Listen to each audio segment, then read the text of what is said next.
Here we are again, everyone, with the Challenge USA. We're now in episode 10, I believe. Yes, episode 10.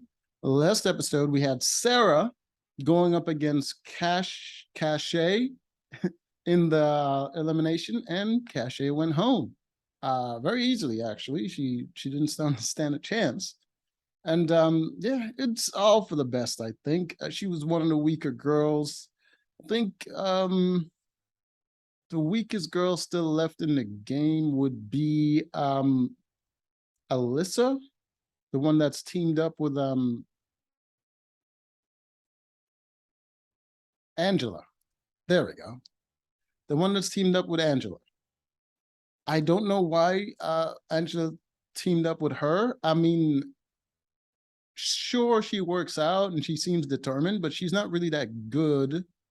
I don't think she hasn't performed very impressively. I suppose in a physical comp against the girls, she could win in endurance, maybe, but I don't see her as a mental threat like Kayla, and she's not much of a physical threat like Sarah. So I don't know. She's more around the level of Justine, just sort of like have endurance, kind of skinny. I don't, yeah, but there it is. Now we're going on to the next elimination. And before we even get to the elimination, there's this whole thing where Ben is talking about his friendship with Enzo. But Enzo and David are the only two people that are not in his current alliance of Big Brother and Survivor players. So I pretty much see that as foreshadowing of what's going to happen later on in the game. So yeah, let's get to it. All right, the challenge this time is rather interesting. Let us see. Oh, hold on, get a good image of it. Okay, there we go. All right. So this is the challenge. All right. So they're going to have to collect pegs from over here, right? And then use them to get across this obstacle while the truck is moving in a certain time and get all the way up here to the end.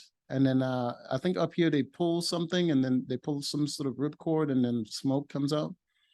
All right. So, but before they start, they get to place 6 pegs prior to them even starting at any spot they want on the board. All right. So a smart person would place them over here in this area over here, space them out as stepping stools. Because here, as you get in here, you're mostly going up, right? Mostly going up here. So then you just need handholds to go up, and you just keep placing new pegs and use the ones that you used as handholds prior as stepping stools, and you can just keep going up and diagonal in this direction up here, and then you get the stepping stools that are already placed here to use to get all the way to the top. That's how I would do it, but that's not what a lot of people did. All right, stop the share right there. All right, so the first 2 to go was David and Tyson. David and Tyson, and they both chose to place their beginning pegs at their first 6 pegs. Oops, sorry. Let me show you. There we go. All right, so you can see David and Tyson, and they're placing the pegs that they're going to be putting that's going to be put on the truck for them. So this the beginning 6, and you can see they all put it at the start, where for some reason they put it at the start to make it easier for them to go forward. I don't know why they thought that was a good idea, but as soon as they began, show you an image of what they did. can see it right here. And you see in Tyson's, he placed 1, 2, 3, 4, 6 right there, right at the beginning. And then he's stacking up pegs. And as soon as he starts going that way, then he's stuck. As soon as you finish the pegs that you already placed, you're pretty much stuck. You have to keep going up and up and up and up, and then you're trapped because you can't place anything below your feet without risking falling off, because these pegs are just wedged into the wall. The moment you hold on to it and you put your body weight on it to try to lean over to place something below you, it could just slip right out and you fall. So it's not a good idea. But that is what they do. All right, and immediately they go and they get stuck. Both of them. You can see them here. They get stuck on the pegs that they placed. And then you see Tyson place this one here for his hands from one of his bags. But as soon as he does that, there's no place to put his foot. He can't go anywhere. There's nothing up here to grab onto to place his foot on this. There's nothing there in between him. He's trapped. I mean, he could release that hand and just place a peg right here and use that to get up. But he's such a tall dude that there's nothing to balance him up there. He's just going to be stooped over and freaking stuck. Just bad planning, but they were the ones to go first, so it's unfortunate. They kind of get to test the waters, and everybody else learned from them. All right, so they didn't make it to the end. Who was next after them? I believe it was the girls. They switched off to the girls, so it was Alyssa. I am remembering her name correctly. I was guessing. There, Alyssa. All right. Alyssa and Sarah was next to go. And I believe they tried a different strategy of placing the pegs further away, but Sarah DQ'd because she overextended and her peg fell out and she fell. Angela got stuck. I think she got stuck. She kind of got stuck and ran out of time, so she didn't make it. Next was Dominic and the hell is that guy's name? Dude with the dreads. I can't remember his name. Anyways, those two also didn't make it. Next was Kayla and Justine. I think Kayla disqualified. Justine got stuck, so she didn't make it either. So no one's making it so far. Next, we have Ben and Enzo. I believe Enzo also got stuck, and Ben made it the furthest out of all the guys, but he still didn't make it. He ran out of time. Next was Angela and Desi. And Angela, I think they were the last ones, and Angela made it.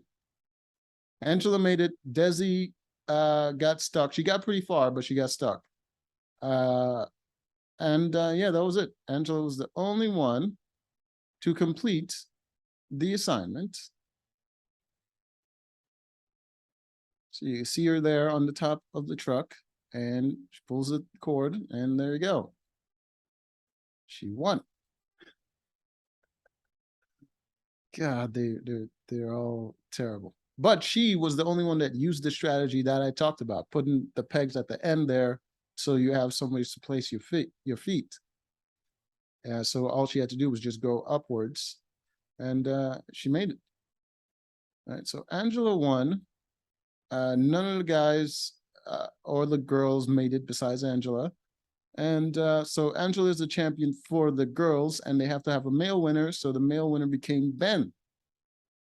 As you remember, they had a little foreshadowing at the beginning where freaking Ben was talking about his best friend is Enzo and all that stuff. And the only two people not in their alliance is David and Enzo. And David happened to be the one going in because he went first and he DQ'd first. Well, he didn't DQ. I think only girls DQ'd. The guys just got stuck. And David didn't make it very far. So he ended up going into elimination. So now that David's in elimination, obviously, because both Angela and Enzo Angela and Ben are part of the same alliance, obviously they're going to choose the two people not in their alliance, being, since it's a men's elimination, being Enzo and David, because now David's automatically in. David said he wanted to go against Tyson and Dominic, but those two are part of the alliance, so it's not going to happen. Ben was conflicted, and he wanted to throw in Tyson, but Angela was not having it. So, and if they, I believe if they don't agree, then they just end up going in, I believe. And since it's a men's elimination, Angela's pretty safe. So Ben has no power. Yeah, I mean, he wants to make a different decision, but he has no power. What is he going to do? Not make a decision and then go in instead? Nah, he ain't going to do that, because that would be dumb. So, of course, eventually he just huffed and puffed and he had to back down.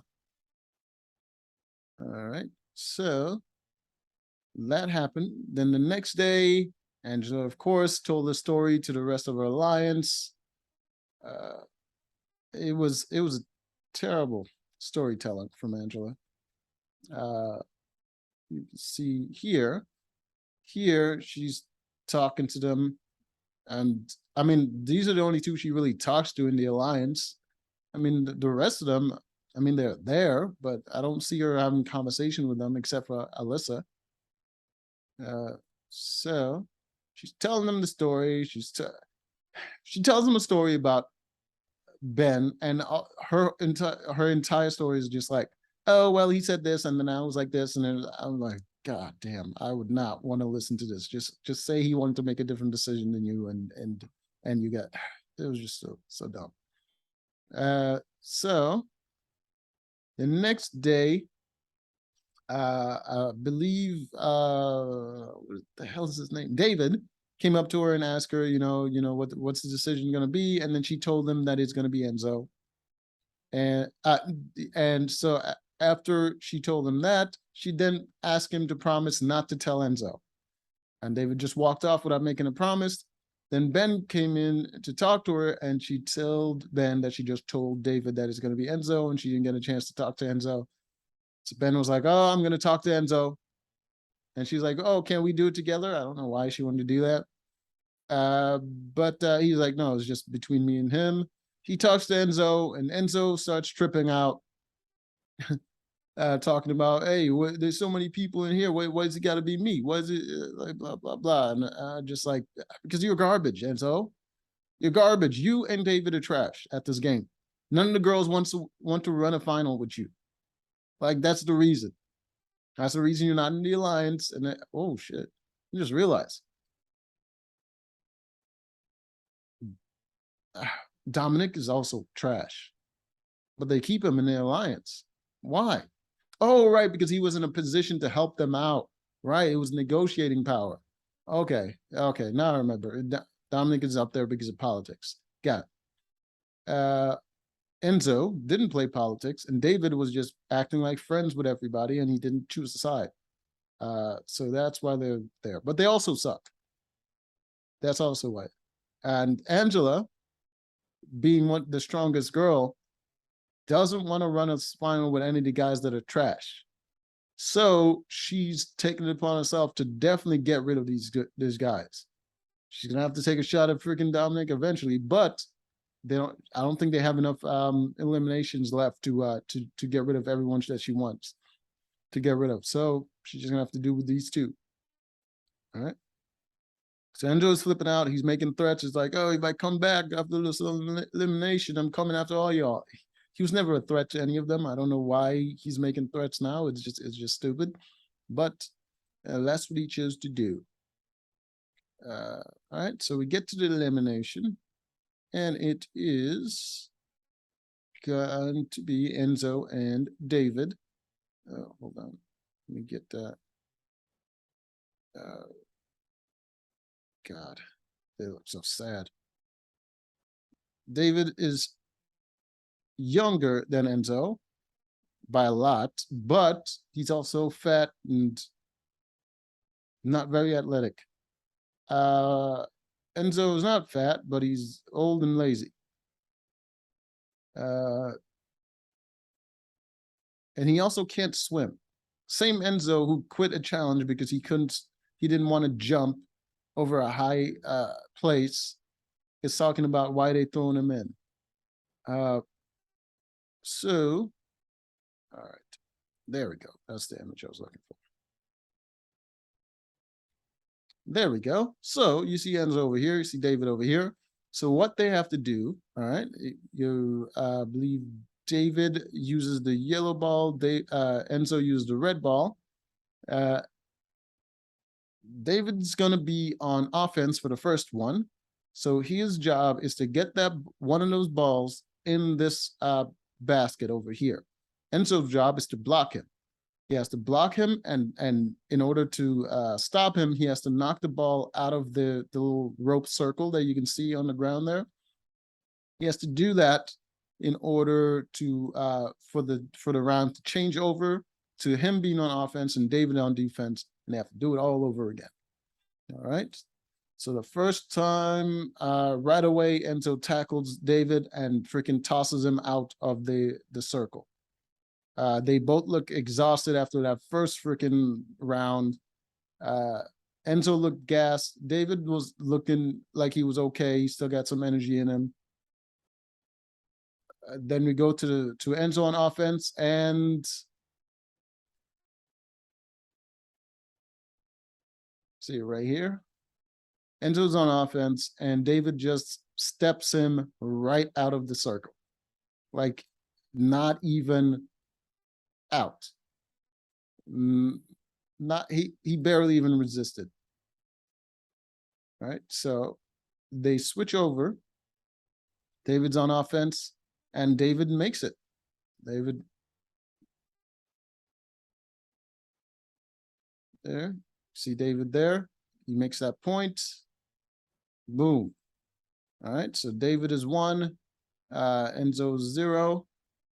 And that's what it was for a while. And they went back and forth, both gassed. And David went downhill real fast. He had nothing left in the tank. He was making all kinds of stupid mistakes. He kept going after Enzo when Enzo didn't even have the ball. The job is to get the ball out of the circle when you're on defense. But he kept trying to tackle Enzo. And when it's his turn on offense, he's shooting the ball like it's a basketball, trying to get it over Enzo's head instead of going through Enzo. He's got to use that body weight that he has, but no, he's not doing that. He's trying to be fast and play like it's a football game and juke out Enzo, like which is stupid. He's not that fast, and his only advantage is weight, and he's not using it. So they went back and forth, and David just couldn't score. Then Enzo scored finally, and then it tied up, and then they went back and forth, just freaking playing around in the sand. And David was just like tackling Enzo's legs while the ball was just like laying in the dirt until eventually David just lay down on the ground trying to hold Enzo down. And then Enzo got out of his grip, and then he scored, making it 2-1. Enzo wins. And David goes home. It was pathetic. It was sad. I can't believe I watched that. I'm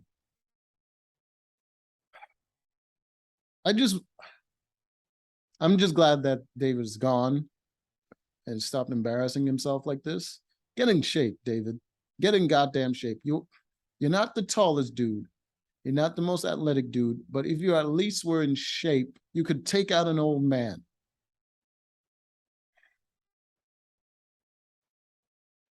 All right. So till next time.